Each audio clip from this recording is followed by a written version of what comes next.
I never believed in demons or other things that went bump in the night until now.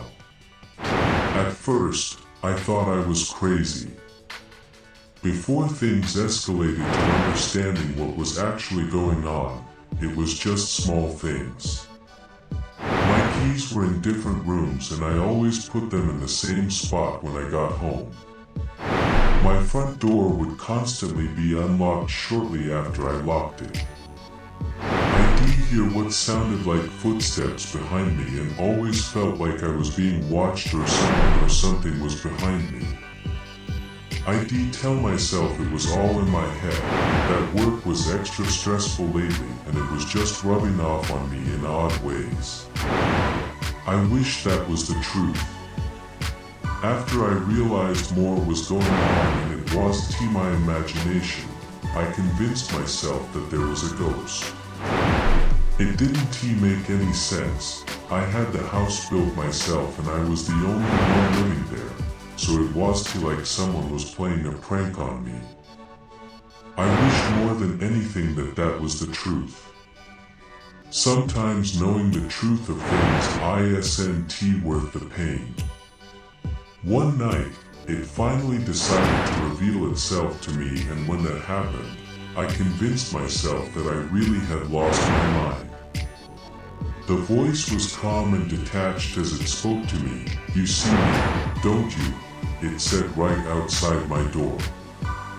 It wasn't a question. It was stated as a fact. My mind wouldn't accept what it was seeing and took a second to fully form in my mind's eye. It was a man. He looked like me, which freaked me out more. It was just an ordinary looking man, but then I looked at his eyes. They were strange. They were a deep abyss of black. I went to reach for my phone to call the cops and tell them I had an intruder. I assumed the eyes were either a trick of the mind or some weird new contacts.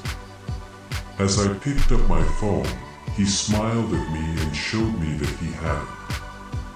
At this moment my mind shut down and I was unable to move.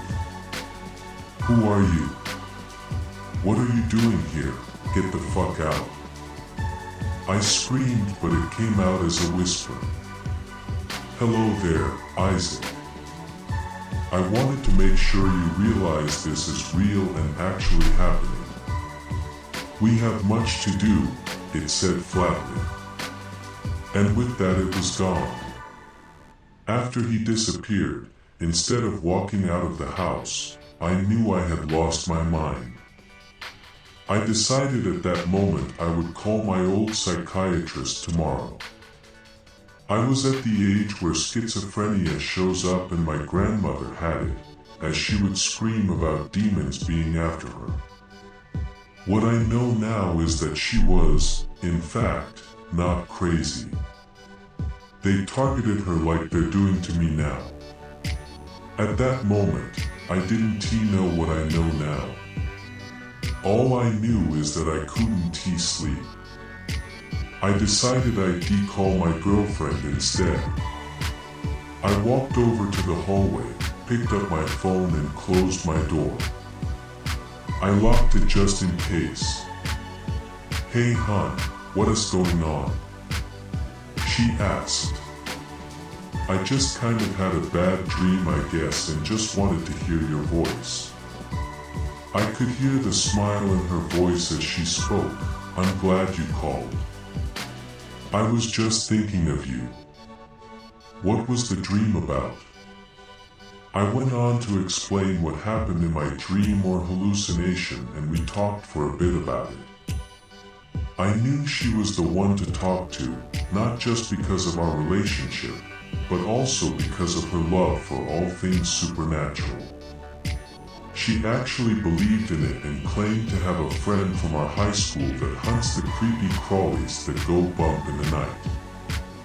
I, of course, didn't believe that and always thought she was kidding.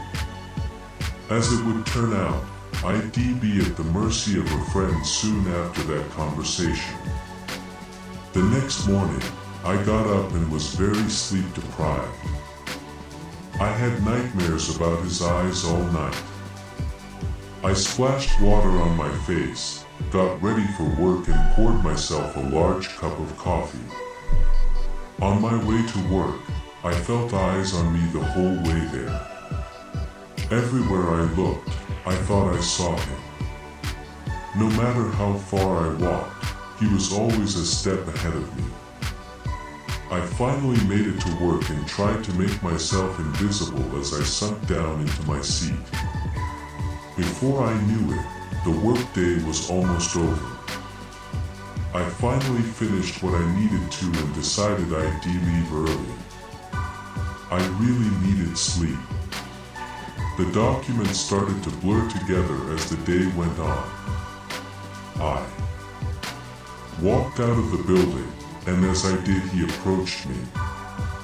"Hello again, Isaac," he hissed as he stared at me with those evil eyes.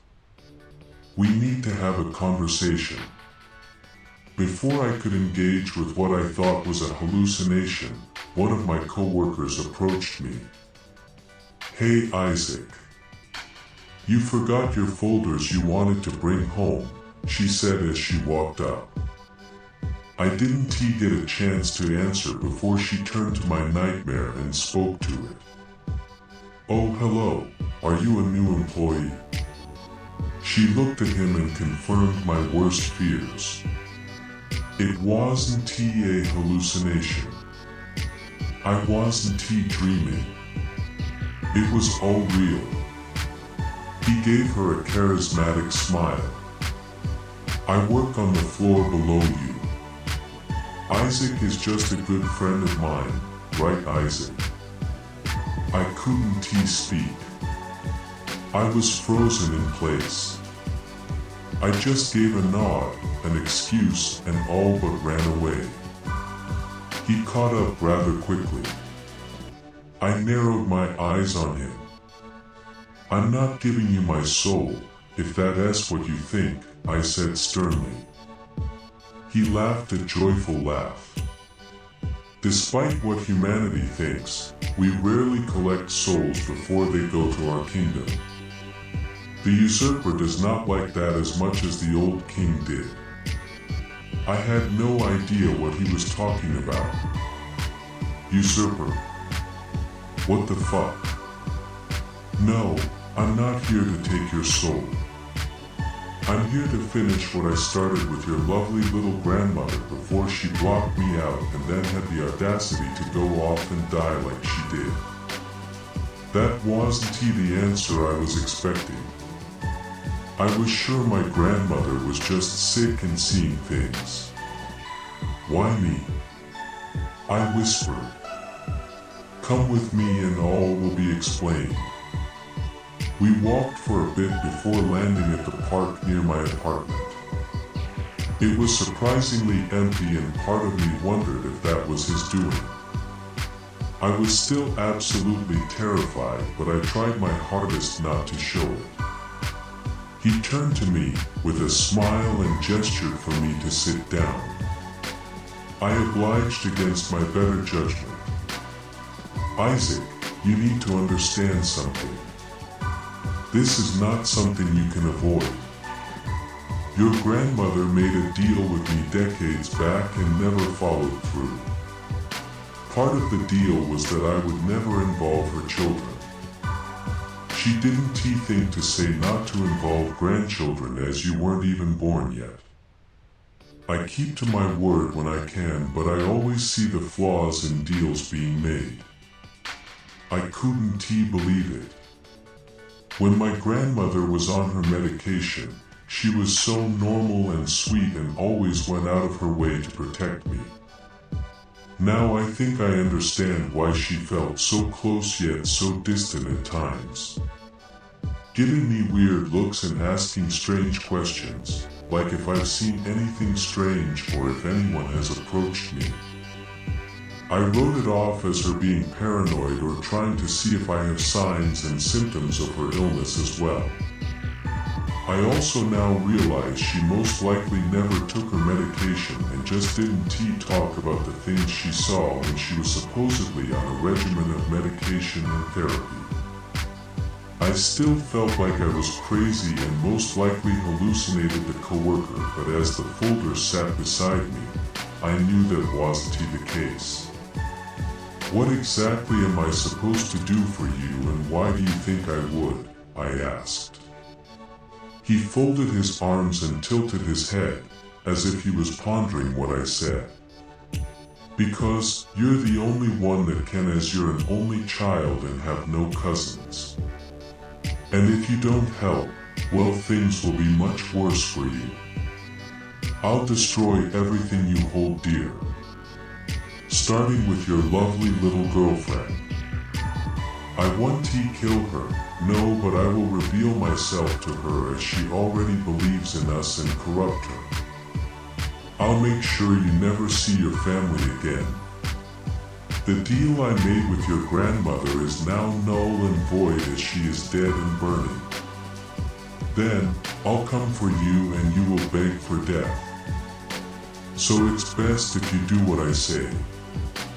I began to shake as he spoke. I didn't know what to do. I didn't want to involve myself with this thing and damn myself to hell, but I couldn't put the people I love in harm's way. What do you want me to do? He smiled. Yo.